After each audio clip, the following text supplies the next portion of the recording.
All right, let's talk about something that trips up a ton of Spanish learners. You've probably seen this, and it's one of those charming, but let's be real, kind of confusing quirks of the language. Why do you sometimes see countries called El Perú or La Argentina? Well, today we are cracking that code. I mean, this is the classic puzzle, right? You see it written one way in your textbook, looking all official, but then you hear native speakers talking and they say it completely differently.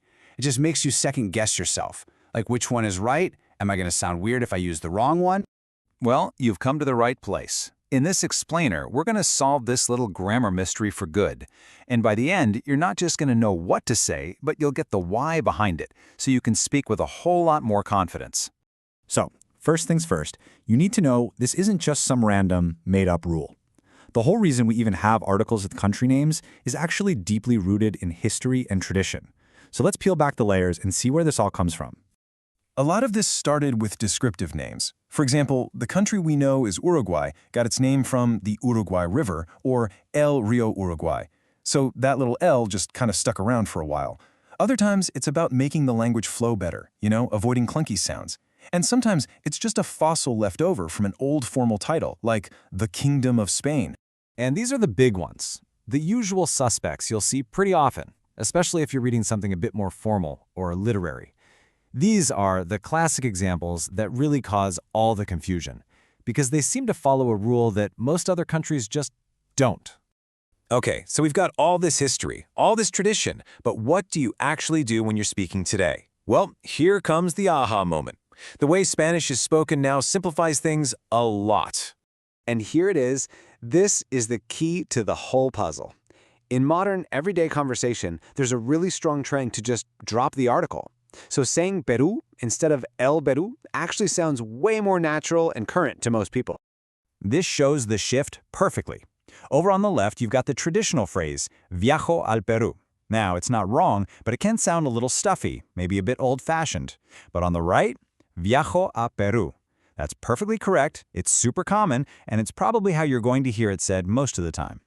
So the modern trend is to drop the article. Simple enough, right? Well, almost.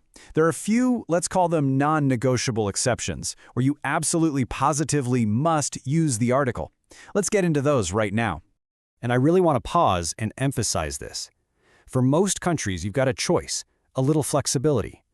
But for the ones we're about to look at, there is no choice. This is hands down the most important rule you need to memorize from all of this. And here's that unbreakable rule. If a country's name is grammatically plural, it always, and I mean always, needs a plural article. It's Los Estados Unidos, because Estados Unidos literally means United States. It's plural. Same goes for Los Países Bajos, the Netherlands, and Las Filipinas, the Philippines. This isn't about tradition, it's just fundamental grammar.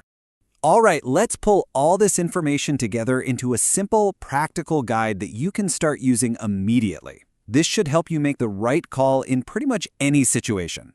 So check out this handy little chart. For a country like Peru, just saying Peru is your safest, most natural bet. For Estados Unidos, it's los every single time, no exceptions.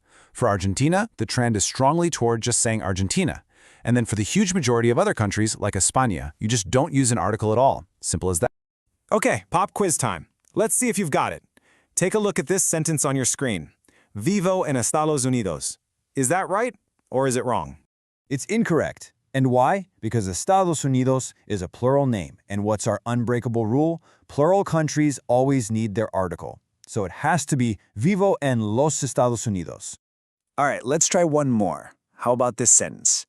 Viajo a Perú mañana. What do you think about that one? Correct or incorrect? Yes, that is absolutely correct. Nailed it. This is a perfect example of that modern trend in action. It sounds completely natural, and it's how most people would say it today. Fantastic. So after all that, if you only remember one single thing from this entire explainer, please let it be this. When you're speaking and you have that moment of doubt, just omit the article. You will sound natural and you'll be correct almost every single time. Except, of course, for those few plural exceptions. So now you know the deal. You know the history, and you know the modern way of speaking. The choice is really yours. You can add a little formal literary flair with those traditional articles, or you can speak like a modern native by embracing this simpler trend. Either way, you now have the knowledge to choose with confidence.